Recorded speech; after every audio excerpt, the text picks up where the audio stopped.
Hey everyone, welcome to Project Melanin Beauty. My name is Nicole Webster and I am your host. I created Project Melanin Beauty to empower black women and girls to feel beautiful and confident in their skin and to define beauty by their own standards. In celebration of Black History Month, I'll be featuring 28 beautiful black women releasing one makeover video every day of the month to bring you easy, gorgeous makeup tutorials and a little inspiration as we celebrate the magic in our melanin. Stay tuned to hear what these beautiful ladies have to say about beauty, confidence, and being a black woman. We are going all out with some purple for the lovely Jamila, and we're going to start off by evening out her complexion with our cream foundation in shade C11, and I'm just blending that out with a traditional foundation brush. And now I'm going in with a lighter foundation under her eyes and the center of her face to conceal and highlight. And of course I'm going to blend that out with my Beauty Blender sponge.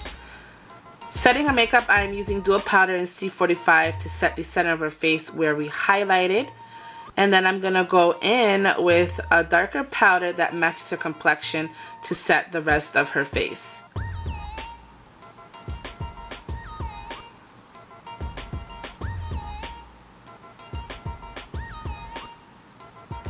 So moving on to contouring and highlighting, I'm going into our medium palette to contour.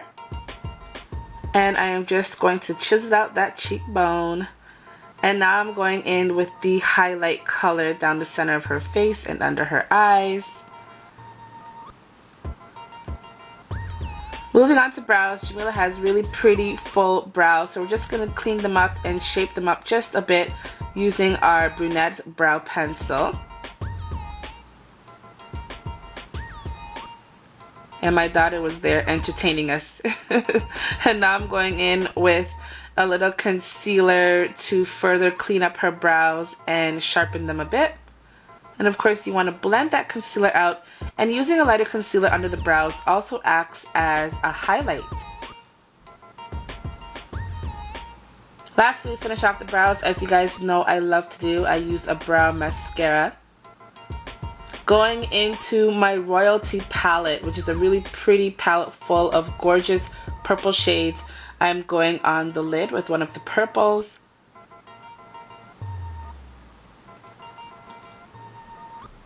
And now I'm going into a crease with a matte purple, and I'm just going to blend that out and blend it into the outer corner of the eye as well.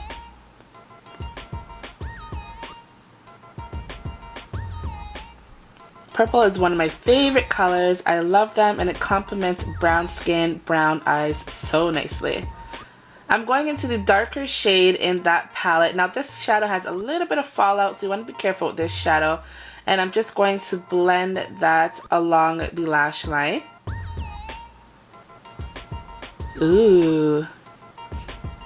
And I'm going to bring that shadow down to the lower lash line as well.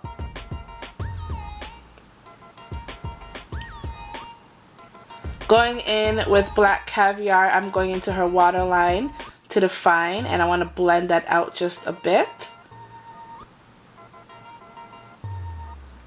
And I'm also bringing that pencil up to the upper lash line.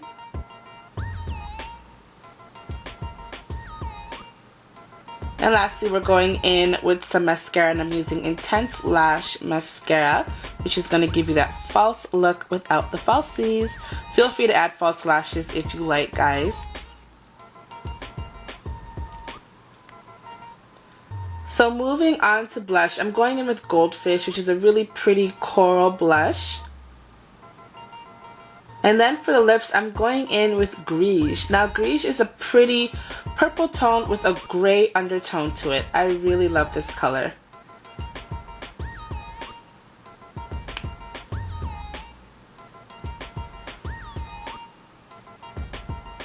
To add some dimension to this lip, I'm going in with Deep Plum.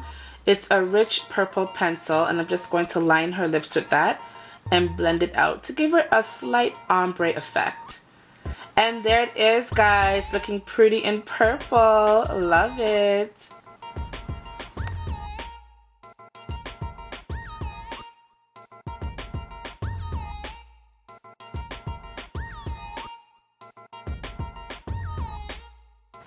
Wow.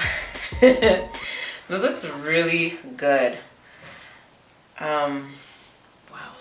I would have never done anything like this elaborative, just because if I'm doing makeup, it's simple. Just some powder, mascara, blush, lip gloss, and I'm good to go. So this is really nice. I love it. I love the color. You know what? I'll tell you this. This is a nice color. I would have never thought to use this color on me. I normally go for like darker colors. So this is really nice. And the eyeshadow, yeah, really, really nice. I love it.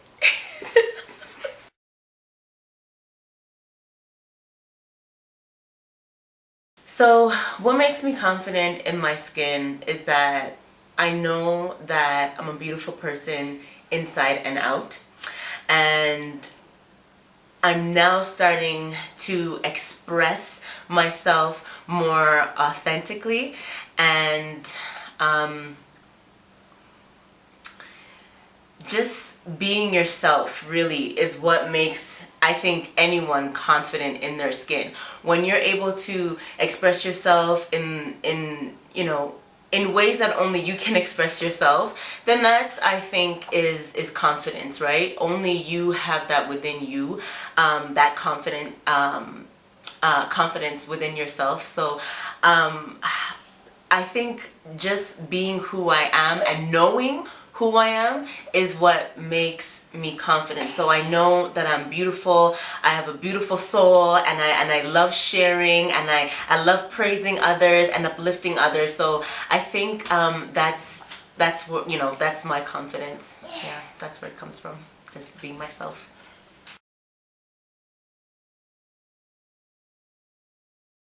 So what I love about being a Black woman is that I know from myself, and I think I speak for a lot of other women out there, is that we're so resilient. We're able to bounce back. I mean, it's life, right? Things happen. Some really bad things can happen to you, and it is up to you whether you want to stay down, live according to like what other people think you should live. I'm just not that person, and I would never advocate that.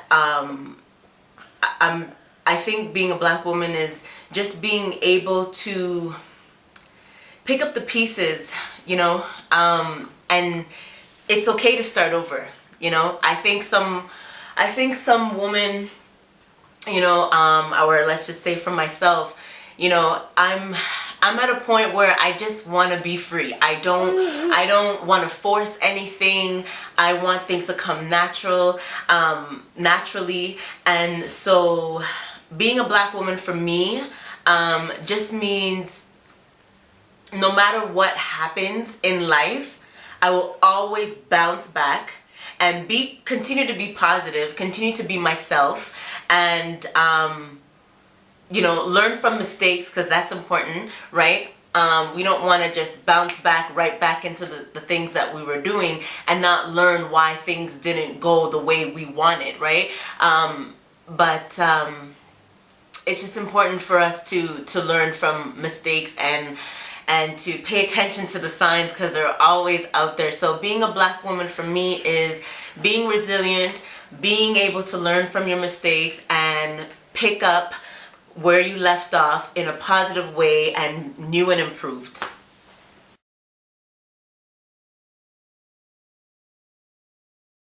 I think what I would tell my 12-year-old self is to take it easy. Don't rush to be independent. Be more sociable.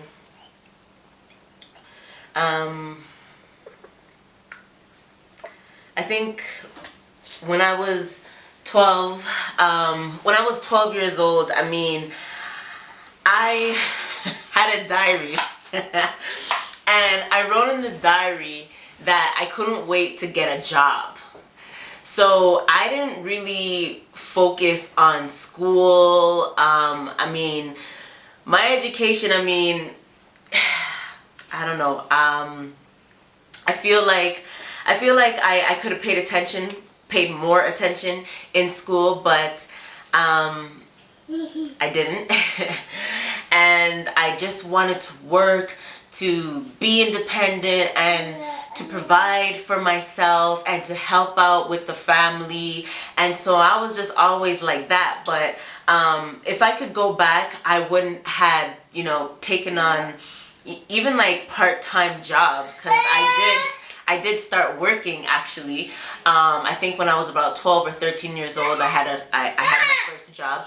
And so what I would tell myself is, you know, at that age, just be a kid. Just be a kid. Live your life. Go play outside with friends. You know, I shouldn't have been like looking forward to going to work after school. I should have been looking forward to go doing some homework maybe, or, you know, hanging out with the family. I think my 12-year-old self missed a lot of family time. And so yeah, it's very important for kids nowadays to just be kids. Do what kids do, you know.